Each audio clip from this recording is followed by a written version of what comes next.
One more time, let's all geek out together. AFI is here, guys. Oh, man. Guys, welcome. Thank you so much for being here. Congrats on this album. You guys have been playing your asses off, by the way. You've been playing a lot of shows, a lot going on. How are things going? How's the fan response been to the music? How does it feel getting it out there finally? Talk to us. It has been fantastic. Am I on? I'm on. You're on. You're not as loud as him. You're not as loud as me. I'm really loud. You go ahead.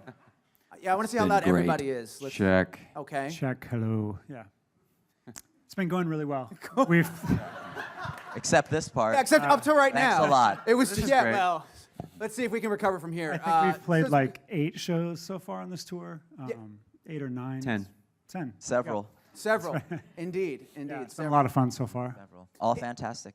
Wonderful. Just so good. Is that your favorite part, finally getting it out and sort of releasing it in the wild? Because there's definitely some magic that happens when you're making the music and when you're recording it and putting it together in the studio, but there's something to be said for that sort of mama bird kicks her out of the nest moment where you kind of give it up to the fans and it becomes its own thing. I mean, initially when we started the band and we started playing music, our focus really was the live performance. Recording records was a means of creating something to give to people so they would know the music when we played the shows. I mean, speaking in those days, there were no shows. There were parties and garages and such town hall events in different towns, but you know, so the performance aspect of it is very important to us and has always been very important to us and is so rewarding. And when you work on a record for a year and the songs, you know, become what you want them to be, it's always very, very exciting to go out and actually play them for people and get a reaction.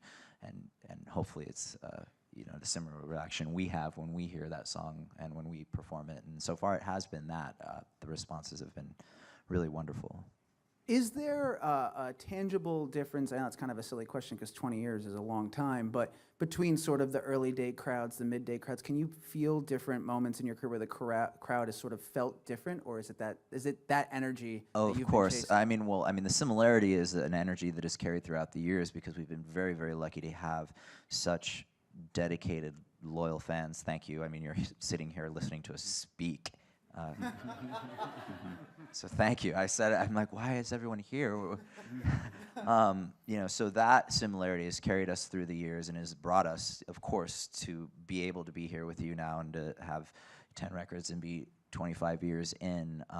But of course, the audiences have changed aesthetically throughout the years as we have musically changed throughout the years. And you know, if you talk about 25 years ago, there were 2 different people in the band, and we were playing completely different music. So as you go through the eras, you'll see different crowds. We were speaking about this a few weeks back, and you'll see more women at the shows as the years go on, which is really gratifying as the ladies have good taste. So yes. I'm still talking. No, it's perfect. It's literally why they're here. So I'm still talking. never worry about that for a second. I'll stop. Speaking of like the music sort of being different then and versus the music now and the fans and all that, you guys have been cutting into some older stuff too. I know you just recently, He Who Laughs Last, I saw, you had the prayer position. When you guys are putting together your set list, how do you make those decisions to dip into the archive and like, oh, this will go here? Are you looking for things that blend better with the newer stuff? Are you looking for juxtaposition? What are you trying to sort of build there? The blending is very difficult because if you're trying to play something like He Who Laughs Last versus Aurelia, I mean, those things are just apples and oranges.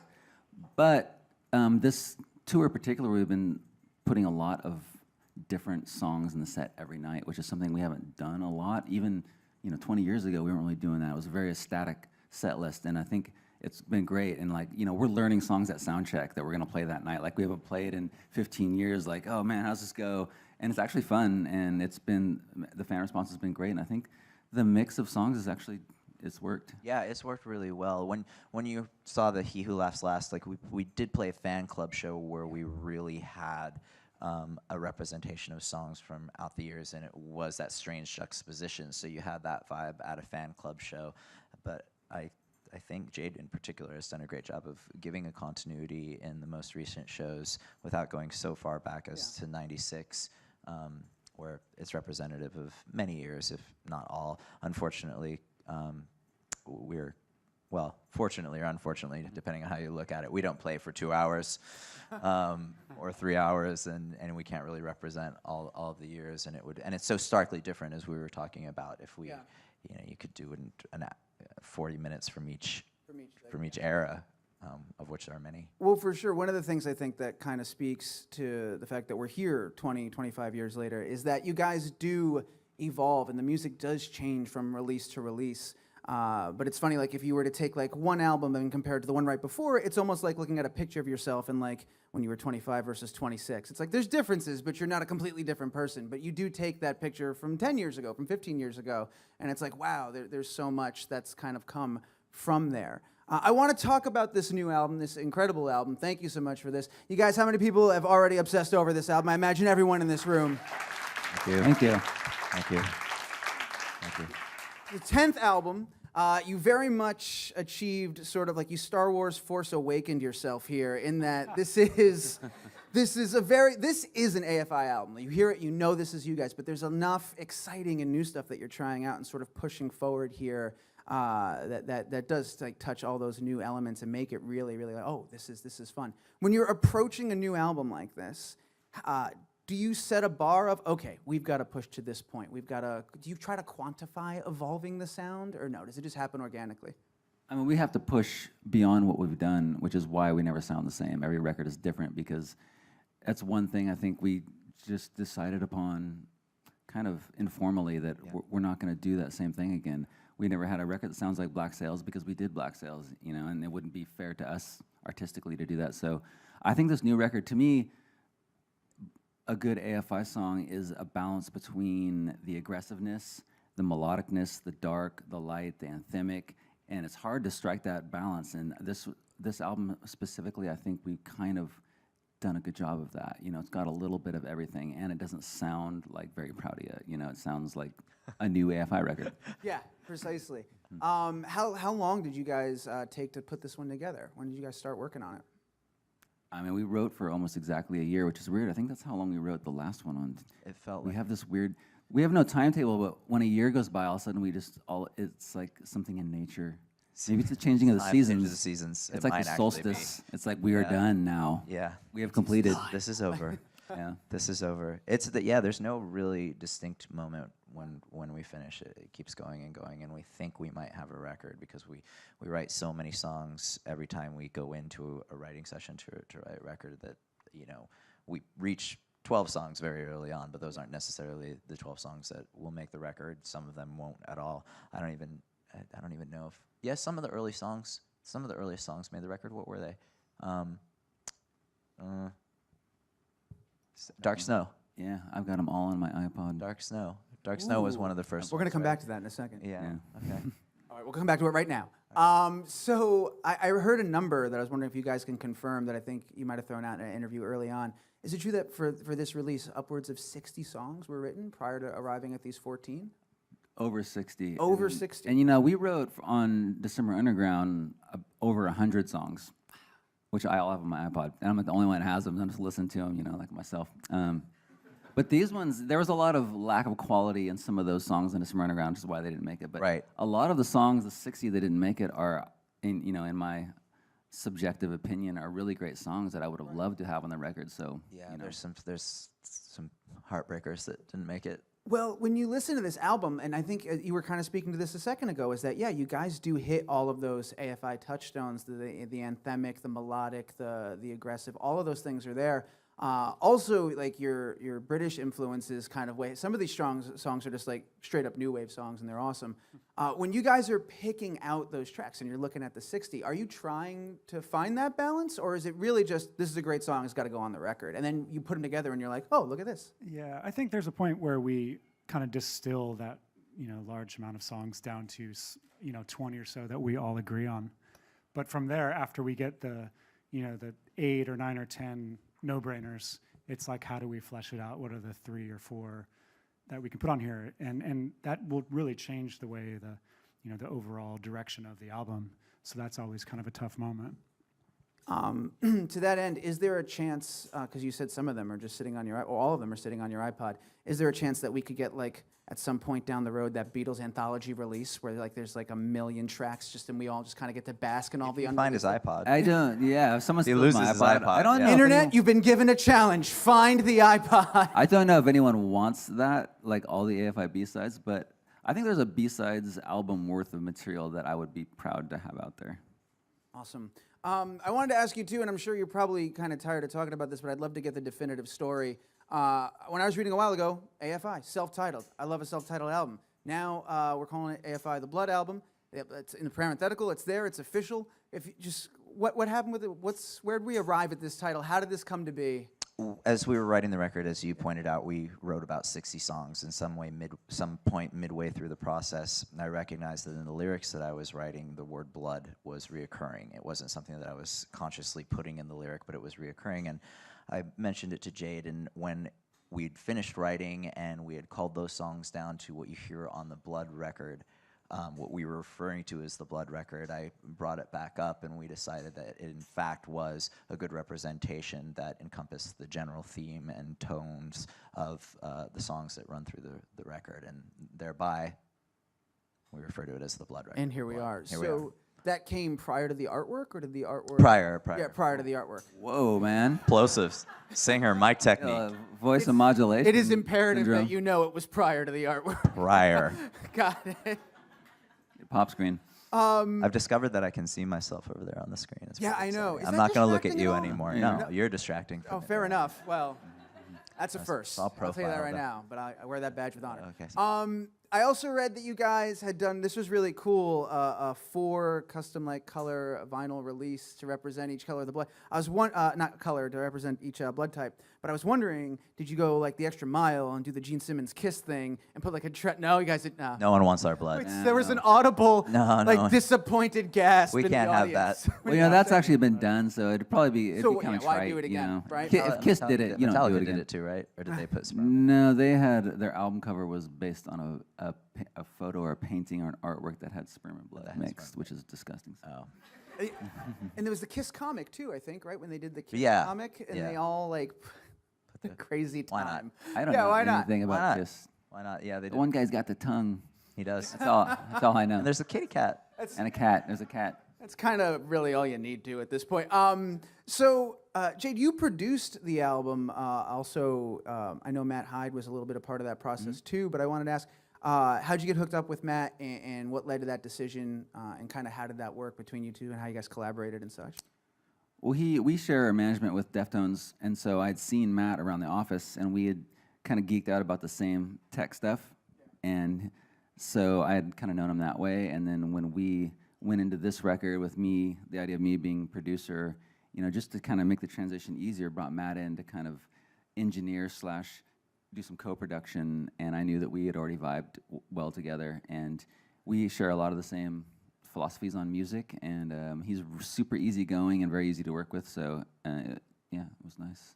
So it was great working It with was him. nice. Yeah. Do you see yourself working with him again, or was he there to kind of help you sort of get comfortable with the idea of like producing the whole band and stuff like that, or? I mean, I was comfortable with it. Yeah. He was there to, you know, like for instance, we did this thing where we never done before, where he was tracking drums while I was tracking the vocals, because I just wanted to track the vocals with just Davey and I, Yeah. which is something we talked about doing for a long time, and I didn't want anyone else in there. So I was able to do that and also have other stuff happening, you know, so we could keep the recording process going. Keep it on the rails. So that was one of the things that was very helpful having him in there. Talk a little more about that process, that you guys finally got that chance to sort of work together and hole up in a room and kind of come together. What was that like after all these years of working together? Was it almost like starting all over again, or like anew? No, Well, Quite the opposite. Yeah, we holed up in this one room, in this attic room, to write the entire record for a year, and then we holed up in the same room to record it. So it's kind of like we never left that room. We were There was just no there forever. definitive moment of change. There was Interesting. no. It's just you- now we're timeline recording shift. that are- yeah, we just were kept just going in and there. going. And we've spent so many years and so many hours doing just that. It was so natural. And you know, Jade knows my voice so well from years and years of writing and performing, and you know, just. Except he working takes his together. shirt off when he's recording, and he keeps it on when we're writing. So that's really the only difference in the two processes. That's true. you could hear that. That comes through in the tracks. I yeah, think that's in the there. pecs are just, you know, I had them mic'd up there. It was lovely. Get the sound bouncing off Yeah. of that. Just yeah, it's very nice. I emit heat. Yeah. He does. He emits heat. Well, you're in an attic naturally. I do. They're not known for their ventilation. It is a hot attic. Yeah. Well, it's Yeah, like yeah. rises, right? No matter how cold it is outside, it is warm up there. Yeah. Yeah. And it's right next to Jessica Biel's like Alpha J restaurant. Oui. So there's Wait, all these really? paparazzi outside all the time, like shouting at celebrities. So we had to like wait until that was done so we could record. No way. Was there? I guess not. That would be lame. I was gonna say, was there ever a moment of like, oh man, this is a lot of chaos and noise. We should incorporate, like, we should mix that really low. Like, that's part of the process. Like, Well, when you live in LA, that's an annoying noise. So Is it? Yeah. Yeah, it's not something you want to incorporate. yeah, fair enough. I want to run down the line. There's so many exciting, fun things that happen on this record that are new here, and I think it's easy and to kind of say like, oh, I did this and I'm excited about it. But I'd love for each one of you to give us something that somebody else on the record did that you're excited about, that maybe either you were surprised by or just like really dig on this album. First thing that springs to mind is something I was actually just asking about earlier within Jade's production of Aurelia, which began just completely stripped down. Were you on an acoustic guitar? In my mind, you were. It was just the two of us. Yeah, I was playing acoustically on an electric guitar. Okay, so he was playing acoustically on an electric guitar. It was not plugged in, but it started just in that minimal form, and I hadn't heard the O's that you hear in that chorus, which really make the chorus. That was entirely Jade, and I asked him, I'm like, you did that, right? Like, I don't remember doing that. He said, yeah, I did that. I went home in my room like, oh. Did you sneak Yeah, in? he was. Yeah, he was. It's like they will never notice. Just sleep. Just sneak it in there. They're quite noticeable. Yeah. They're fantastic. It's awesome. So yeah. Jade, what about you, man? We have a song called She Speaks the Language on this record, and at the end of the song, Hunter does this crazy, basically a bass solo, which I wasn't anticipating. And the first time I heard it, I was like, whoa, bass solo. And then, like, you know, it's cool. It's like essentially a bass solo at the end of the song. No, it's actually a really cool moment. What about you guys? Same song. In sort of rehearsing on She Speaks the Language, I didn't know what Adam was going to be doing with the hi-hat sort of thing. And then when it finally came to fruition in the studio, it was like, oh, that's pretty cool. It's different than we had rehearsed a little bit, so it's a good job. Thank you. I mean, I'm continually impressed by everybody in the band and what they do, and how every time we make a record, everybody shows up a better musician. But you know, a lot of the times Hunter and I are working from demos that are pretty well realized. There's like a lot of production already in there. So there were a couple songs where a lot of the bass was more like pad, like synth type stuff. So I'm impressed with what Hunter did in conjunction with that stuff to sort of carve out a space for the actual bass guitar. You know, it's sort of an interpretation of everything that the song is doing, and I think you nailed it. Let me also just say that, like, Yeah, come back to me. sorry. Like, major props to Jade for doing an amazing, like, amount of production on all these songs before we Thank you. went into the studio. That's actually, I'm glad you brought that up because I wanted to ask that about how far along are a bulk of those songs before you start, you know, really hammering them out and making them into studio tracks? Because there's a lot of fun stuff. Like the album opens with sort of this like fuzzy, dirty, like synth line that I was looking for. I don't know if I heard it in other places within the album. I feel like that's one of the only times I heard that particular sound. And I'm wondering, did you find that along the way, or did you early on know that track needed that sound in there? And just talk a little bit about, where they're at before you start. I mean, I am just an inveterate tweaker in a good way, not the bad way. And so I'll take a song, I just put layer, and just really arrange and rearrange. And so, but when I bring it to the whole band, you know, I expect everyone to do, you know, they're great musicians, so they're gonna add their stuff to it, and it's gonna be, you know, it's gonna be even more elevated. But, you know, Dark Snow, the first song on the record, that's the kind of odd man out, and it's a synth-driven song, and it's like the only one on the record that's very synth-driven. So I knew I wanted. It's got, you know, Depeche Mode meets kind of a rock band vibe. So that synth line, I kind of let my guitar take a back seat and made it be about that synth, which I'm glad that you noticed it because it was meant to be noticed. For sure. No, totally. How do you know, because played in a bunch of shitty smaller bands, and we've produced our own stuff before. And one of the hardest things when you produce yourself is knowing when you're done, because you don't have that other set of ears. And you're saying you're an infinite tweaker. How do you set that bar and be like, all right, this is it, it's time to go? Or do you have to just... That's like the day that we enter the studio. I'll never be done. I mean, I listen back to stuff I do all the time, and I'll be like, oh my God, why did I do that? Why didn't I do this? I'm never happy with it. I'm always thinking I could have improved that. Well, we're just about at audience Q&A. We're going to go there in 1 second, but I do just want to... You guys are playing Terminal 5 tomorrow night, right? Yeah. Everybody got... Who's going? You going? Yeah. Cool. I just want to get that plug in there for you. Wouldn't be doing my job if I didn't. All right, let's go ahead. We're going to turn it over to the audience. We got some mics in the room. First one is right there. Hi. Hello. So first of all, I wanted to say that my mom is a huge fan of you guys, and I've actually bringing her to the Philly show, so she's excited about You're that. trying to say we're old? What? Sorry. No. No, definitely not. And I've been talking to other people here that say their parents are also huge fans of you guys. We're old. So, no. Confirmed. It's not the reason, I promise. I was just wondering what you think it is about your music that kind of unites people from so many different age groups, so many different musical spheres, backgrounds, etc. Well, I think part of the answer lies within the question in that we come from so many different musical backgrounds and we have so many different influences. We share them, but our influences are very broad. And also, there's an honesty to what we do. We really, really enjoy what we do, and we don't release anything that we don't believe in, and we really do truly put ourselves into the music. And I think that appeal doesn't require any specific generation. I think it requires a certain type of person, a certain type of listener to find that appealing, but it spans decades. Yeah, I would say, just as a fan, like, I think one of the things, just to add to that, if I may, is something we talked about earlier, and it's that you guys have evolved over the years, and you dance in so many different sandboxes and play with so many different genres. Like, whenever there's a band that you can easily label and go, oh, that's a punk band, or oh, that's a whatever band. Like, whenever it's that simple, that band tends to have somewhat of a harder time like having that mass appeal. But you guys, it's harder to put a label because you do so many different things, and I think that helps you bring in all these different fans together, and you get a fan base that's pretty awesome. So Yeah, we're very lucky. yeah, awesome. Next question. Continuing with the theme of making you feel old, I've been a fan since I was 11 years old. I'm going to be 27 in April. And I just wanted to say that one of the major things that continues to attract me to your work is your transcendence. You're not artistically static. You're never stagnant. You're always evolving and developing your sound and style while still having the ability to remain cohesive. I don't think a lot of artists can say that, and I think a lot of people can agree with me on that. And I just wanted to know, is that something that you pride yourselves on, and is that something that you find to be purposeful, or is that just you being authentically yourselves? Thank you, first of all. That was a very kind words about us. I mean, I don't believe we pride ourselves on that. I personally don't really think of pride being involved in what we create.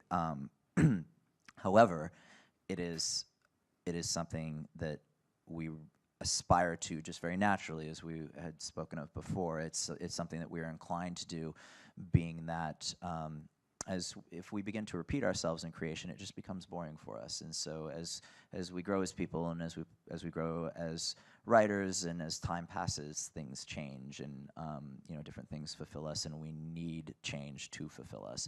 And thereby you see that growth. And when people appreciate it, we really greatly appreciate it, because we know change is oftentimes scary. And throughout the years, we would release a record and we'd lose some fans, but we'd always gain more fans. We were very lucky for that.